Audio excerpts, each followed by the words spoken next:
പ്രിയപ്പെട്ട സുഹൃത്തുക്കളെ, കേരളത്തിൽ കഴിഞ്ഞ 10 വർഷക്കാലം മുഖ്യമന്ത്രിയായിരുന്ന പിണറായി വിജയൻ ഏത് നിലവാരത്തിലായിരുന്നു ജീവിച്ചിരുന്നത് എന്നത് നമ്മുടെ നഗ്ന നേത്രങ്ങൾ കൊണ്ട് കണ്ടുകൊണ്ടിരിക്കുകയാണ്. അതിസമ്പന്നതയിൽ, അതായത് തീവ്ര സമ്പന്നതയിൽ ആറാടിയാണ് ഈ ചെത്തുകാരൻ്റെ മകൻ ചെത്തുകാരൻ കോരൻ്റെ മകൻ പിണറായി വിജയൻ ജീവിച്ചിരുന്നത് എന്നതിന് ഒരു പിടി ഉദാഹരണങ്ങൾ നമ്മുടെ മുമ്പിലുണ്ട്. അദ്ദേഹം സഞ്ചരിച്ചിരുന്ന കോടികൾ വിലയുള്ള കാറ്, അദ്ദേഹം ക്ലിഫ് ഹൗസിലാണ് ജീവിച്ചിരുന്നതെങ്കിലും അവിടെ കോടികൾ മുടക്കിയുള്ള റീഫർബിഷിങ് അവിടെ നടത്തിയിട്ടുള്ളത്, അവിടുത്തെ പശുത്തൊഴുത്തിൻ്റെ വേണ്ടി ചെലവഴിച്ചത്, അവിടുത്തെ സ്വിമ്മിംഗ് പൂളിന് വേണ്ടി ചെലവഴിച്ചത്, അവിടുത്തെ ചാണകക്കുഴിക്ക് വേണ്ടി ചെലവഴിച്ചത്, അവിടെ ലിഫ്റ്റ് വെക്കാൻ വേണ്ടി ചെലവഴിച്ചത്, അവിടെ മതിൽ കെട്ടാൻ വേണ്ടി ചെലവഴിച്ചത്, അതുകൊണ്ട് കോടികൾ അവിടെ ചെലവഴിച്ചതൊക്കെ നമ്മൾ കാണുകയായിരുന്നു കഴിഞ്ഞ 10 വർഷക്കാലം. ഇയാളുടെ ഈ ഒരു അർമാദിച്ചുള്ള ജീവിതം, അതിതീവ്ര സമ്പന്നതയിൽ കൂടെയുള്ള ഇയാളുടെ പോക്ക്, ഇയാളുടെ ധൂർത്ത്, ഇതൊക്കെ കഴിഞ്ഞ 10 വർഷം കണ്ടുകൊണ്ടിരുന്ന ജനം അയാളെ യഥാർത്ഥത്തിൽ കഴിഞ്ഞ തെരഞ്ഞെടുപ്പിൽ ചവിട്ടി പുറത്താക്കുകയല്ലായിരുന്നു ചെയ്തത്. അയാളുടെ ജില്ലയിലുണ്ടായിട്ടുള്ള അതിശക്തമായിട്ടുള്ള തിരിച്ചടി, തൃക്കരിപ്പൂരിലുണ്ടായ തിരിച്ചടി, പയ്യന്നൂരിലുണ്ടായ തിരിച്ചടി, തളിപ്പറമ്പിലുണ്ടായ തിരിച്ചടി, ധർമ്മടത്ത് തന്നെ 6-7 റൗണ്ട് പിന്നിൽ പോയതിന് ശേഷം എഴഞ്ഞുള്ള വിജയം, ഇതൊക്കെ കാണുമ്പോൾ നമുക്ക് മനസ്സിലാക്കാൻ കഴിയുന്ന ജനം ഇൻ ടോട്ടോ, അതായത് അടിമുടി, ലോക്ക് സ്റ്റോക്ക് ആൻഡ് ബാരൽ ഇയാളെ തിരസ്കരിച്ചതല്ലേ നമ്മൾ കണ്ടത്. മറ്റ് ജില്ലകളിലൊക്കെ നമ്മൾ കണ്ടു. കാരണം കേരളത്തിൽ ചരിത്രത്തിൽ ആദ്യമായിട്ടാണ് 102 സീറ്റിൻ്റെ ഭൂരിപക്ഷം UDF കിട്ടുന്നത്. ഇതിനു മുമ്പ് 2001 അവർക്ക് ലഭിച്ചത് വെറും 99 സീറ്റിൻ്റെ ഭൂരിപക്ഷമാണ്. ഇത്തവണ 102 സീറ്റിൻ്റെ ഭൂരിപക്ഷം അവർക്ക് കിട്ടിയത്. UDF തന്നെ ഒരു 75-80 സീറ്റാണ് പ്രതീക്ഷിച്ചിരുന്നത്. എന്നാൽ ഒരു 10-22 സീറ്റുകൾ കൂടുതൽ ലഭിച്ചത് CPMൻ്റെ അണികൾ ഈ പിണറായി വിജയൻ്റെ ചെകിടടച്ചു കൊടുത്ത അടിയായിരുന്നു എന്നതിന് ആർക്കാണ് സംശയം സുഹൃത്തുക്കളെ? ഇപ്പോൾ പറയുന്നു പിണറായി വിജയനെ ഒറ്റതിരിഞ്ഞ് ആക്രമിക്കരുത്, CPM ആണ്. ഒന്നുമല്ല, അതൊക്കെ വെറും അസംബന്ധമാണ്. പിണറായി വിജയൻ ഒരേ ഒരാളാണ് UDFനെ ഈ 102 സീറ്റിലേക്ക് കൊണ്ടുചെന്ന് എത്തിച്ചതെന്നുള്ളത് ആർക്കാണ് അറിയാൻ പാടില്ലാത്തത്?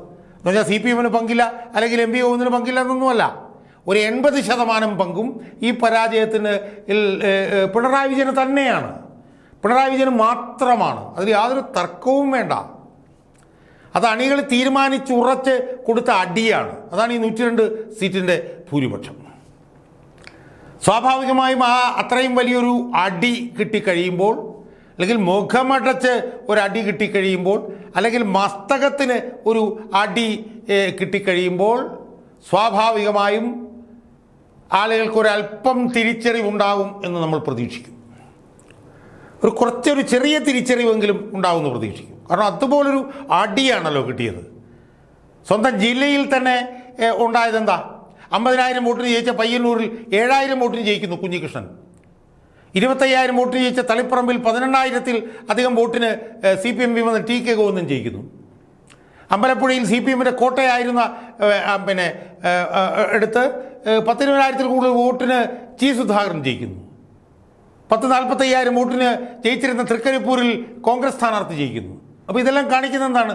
ശക്തമായിട്ടുള്ള അടിയോ അല്ലെങ്കിൽ ഇടിയോ ആണ്. ഇടി അടിവയറ്റിട്ട് CPMൻ്റെ അണികൾ കൊടുത്ത ഇടിയല്ലേ ഈ പരാജയം. സ്വാഭാവികമായി ഈ പരാജയത്തിൽ നിന്ന് എന്തെങ്കിലുമൊക്കെ പഠിക്കും എന്ന് നമ്മൾ പ്രതീക്ഷിക്കില്ല സുഹൃത്തുക്കളെ. അത്രയ്ക്ക് വലിയ അടി. 10-22 സീറ്റുകൾ അല്ലെ കൂടുതൽ കിട്ടിയത് കണ്ണൂർ ജില്ലയിൽ മാത്രമാണ്. കണ്ണൂർ ജില്ലയിലൊക്കെ പുറത്തും എവിടെ നമ്മൾ ചെന്നാലും CPMൻ്റെ ശക്തി കേന്ദ്രങ്ങളിലൊക്കെ UDFന് വമ്പൻ ഭൂരിപക്ഷം. അത് മുഴുവൻ CPMൻ്റെ അണികൾ കൊടുത്ത അടിയല്ലേ.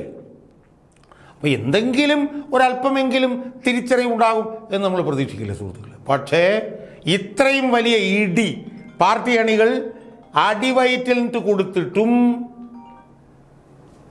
ഇയാൾ പഠിച്ചിട്ടില്ല സുഹൃത്തുക്കളെ, പഠിച്ചിട്ടില്ല. ഇയാൾ 1% പോലും പഠിച്ചിട്ടില്ല.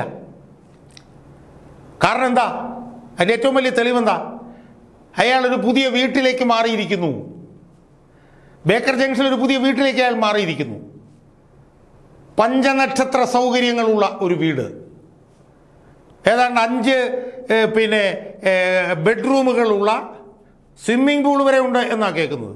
എത്രയോ വാഹനങ്ങൾക്ക് ഒരേ സമയം തന്നെ ആ വീടിന് മുമ്പിൽ ഒന്ന് പാർക്ക് ചെയ്യാൻ കഴിയുന്ന ഒരു വലിയ ഒരു കൊട്ടാര സദൃശ്യമായ ഒരു വീട്ടിലേക്കാണ് ഇത്രയും ഈ പാർട്ടി അണികളും ജനങ്ങളും ചവിട്ടി തൊഴിച്ച പിണറായി വിജയൻ ഇപ്പോൾ വാടകയ്ക്ക് വരാൻ പോകുന്ന വീടിൻ്റെ ചിത്രം കണ്ട് ഞെട്ടിപ്പോയി സുഹൃത്തുക്കളെ. നമ്മളൊന്ന് ആലോചിക്കേണ്ടത് എന്താ, ഇയാൾ പ്രതിപക്ഷ നേതാവായി തിരഞ്ഞെടുക്കപ്പെടുന്ന ഏതാണ്ട് ഉറപ്പാണ്. അതിൻ്റെ ഇനിയിപ്പോൾ ഇവിടെ തീരുമാനിച്ചാൽ മാത്രം മതി. ആ തീരുമാനിച്ചു കഴിഞ്ഞാൽ അയാൾക്ക് കന്റോൺമെൻറ് ഹൗസ് ഉണ്ട്. കന്റോൺമെൻറ് ഹൗസുമായി ബന്ധപ്പെട്ട് ഞാൻ 5 വർഷം അവിടെ ഉണ്ടായിരുന്നതാണ്. പ്രതിപക്ഷ നേതാവിൻ്റെ വീടുമായിട്ട് ബന്ധപ്പെട്ട് വലിയ സ്പേഷ്യസ് ആയിട്ടുള്ള കൊട്ടാര സദൃശ്യമായ ഒരു വീടാണ് കന്റോൺമെൻറ് ഹൗസ്. ആ കന്റോൺമെൻറ് ഹൗസ് കഴിഞ്ഞ ഗവൺമെൻറ്റിൻ്റെ കാലത്ത് കോടികൾ മുടക്കി പുനരുദ്ധരിച്ചതാണ് കന്റോൺമെൻറ് ഹൗസ്.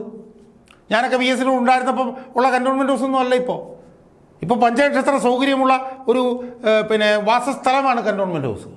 ആ കന്റോൺമെൻറ് ഹൗസ് അവിടെ കിടക്കുമ്പോൾ ഏതാണ്ട് 2.5 ലക്ഷം 3 ലക്ഷം പ്രതിമാസം വാടക കൊടുക്കുന്ന ഒരു കൊട്ടാര സദൃശ്യമായിട്ടുള്ള 5 ബെഡ്റൂമുള്ള സ്വിമ്മിംഗ് പൂൾ വരെ ഉണ്ട് എന്ന് കേൾക്കുന്ന ഒരു വീട്ടിലേക്ക് ഇയാൾ മാറിയിരിക്കുകയാണ് സുഹൃത്തുക്കൾ. ഒന്ന് ആലോചിച്ച് നോക്കുന്നു.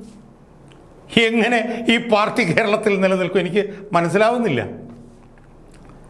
ഈ പാർട്ടി എങ്ങനെയാണ് കേരളത്തിൽ നിലനിൽക്കാൻ പോകുന്നത് എനിക്ക് മനസ്സിലാവുന്നില്ല.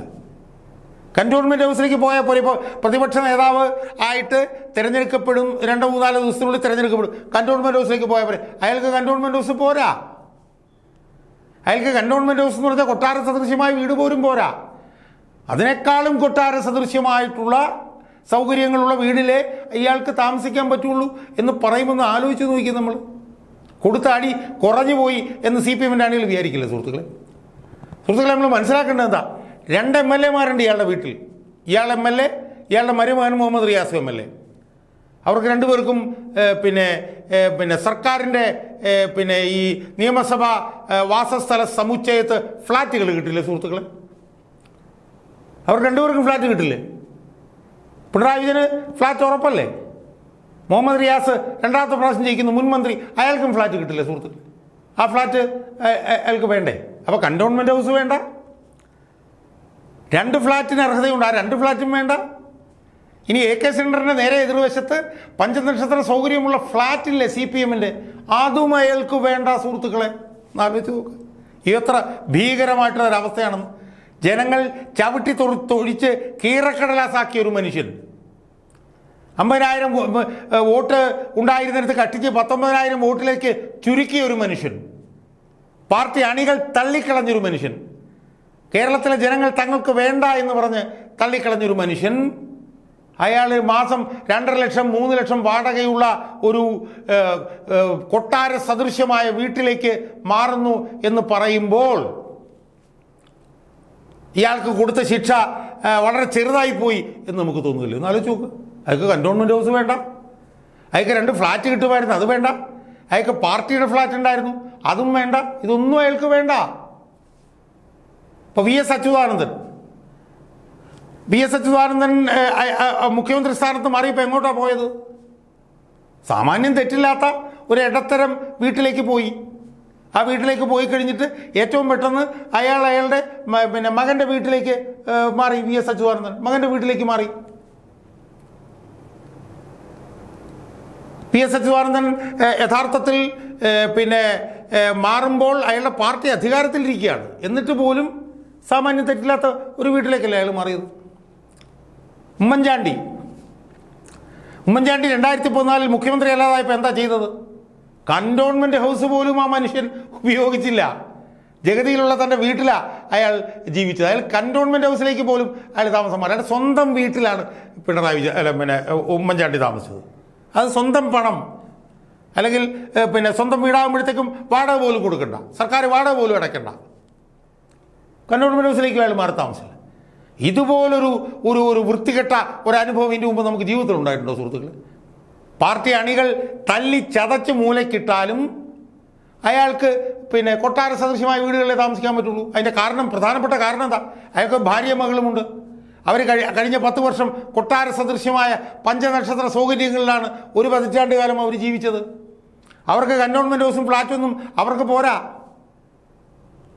കാരണം അവർ ഈ പറഞ്ഞ പോലെ അതിതീവ്ര സമ്പന്നര് നയിക്കുന്ന ജീവിതം നയിച്ചു വന്നവരാണ് കമലാ വിജയനും വീണ വിജയനും.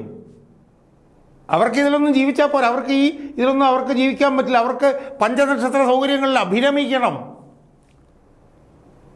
അപ്പോൾ അതുകൊണ്ട് ഞാൻ കൂടുതൽ ദീർഘിപ്പിക്കുന്നില്ല. ഞാൻ പറയുന്നത്, പിണറായി വിജയനെ സംബന്ധിച്ചിടത്തോളം പിണറായി വിജയൻ ഇതുകൊണ്ടൊന്നും പഠിച്ചിട്ടില്ല.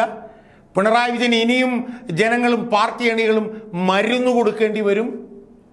ആ മരുന്നും കൂടെ കഴിച്ചാൽ മാത്രമേ അയാൾക്കൊരു സ്വബോധം വരികയുള്ളൂ എന്നാണ് എനിക്ക് സൂചിപ്പിക്കാനുള്ളത്. അയാൾക്ക് കൊട്ടാര സദൃശ്യമായിട്ടുള്ള സൗകര്യങ്ങളിൽ മാത്രമേ ജീവിക്കാൻ കഴിയൂ എന്നതാണ്. അയാളിപ്പോൾ ഒരു മാസം 2.5 ലക്ഷം 3 ലക്ഷം രൂപ വാടകയുള്ള ഒരു പഞ്ചനക്ഷത്ര സൗകര്യമുള്ള വീട്ടിലേക്ക് മാറിയതിൽ നിന്ന് നമുക്ക് മനസ്സിലാക്കാൻ കഴിയുന്നത്.